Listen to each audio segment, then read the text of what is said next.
So we have Russell District Life. Right, so this is again, I'm looking at those early years when Russell City was started.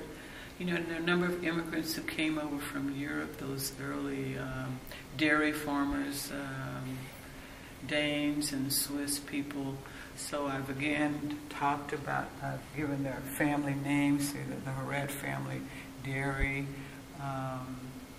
the Hanson home.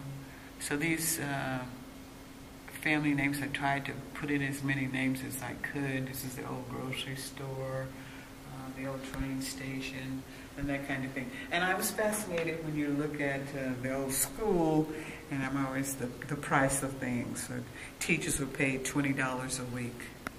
Yes, you saw that. Don't you love that? And it gives her name. And there are all these various class photos. And I just thought she's on here twice. This is her blown up, and there she is again. This is the image that I actually took her from. See, so there she is right there. So that's my interpretation of her. She looks very firm, teacher-like, doesn't she? You will Most read definitely. that reader. She definitely looks very stern. Does she know? Yeah. So she's one of the biggest attributes of the work in this specific piece. Is it just basically like going on the same narrative of like schools?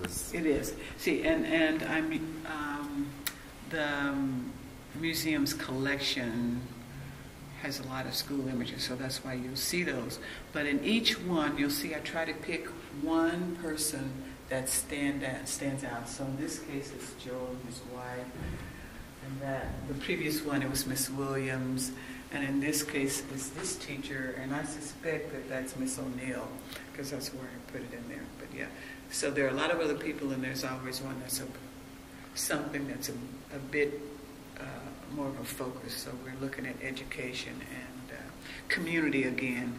So let's see if we see any other words in here. Yes, again, I'm talking about community. This is the Southern Pacific Coast Railroad. This is Russell School, and on it goes. So if you look at it carefully, you'll see them. So what is the process of creating all of these historic photos and placing them into fabric? How does that even work? I use, the museum sent me images, and then I printed them in various sizes because I have a large format printer, so that's how I can get some of them that are this size. I think it'll go up to probably about 20 inches or so. So I print them.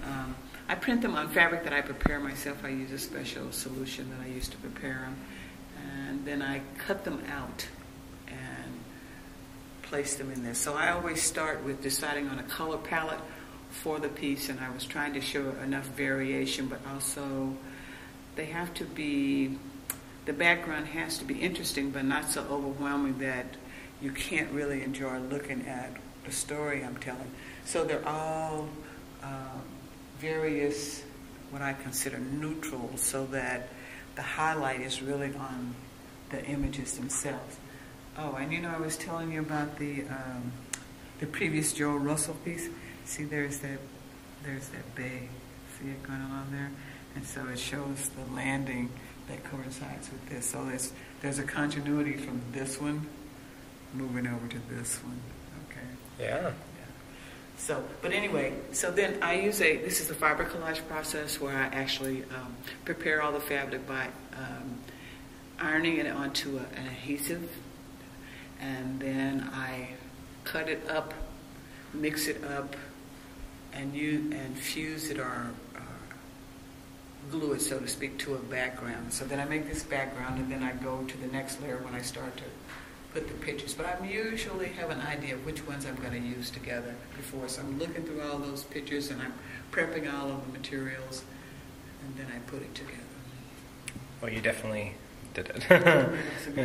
So it's always good. I think people like to see, sometimes you think about quilting and you think about blocks, and so I try to take those images out of the block and just put them in as you would a normal collage.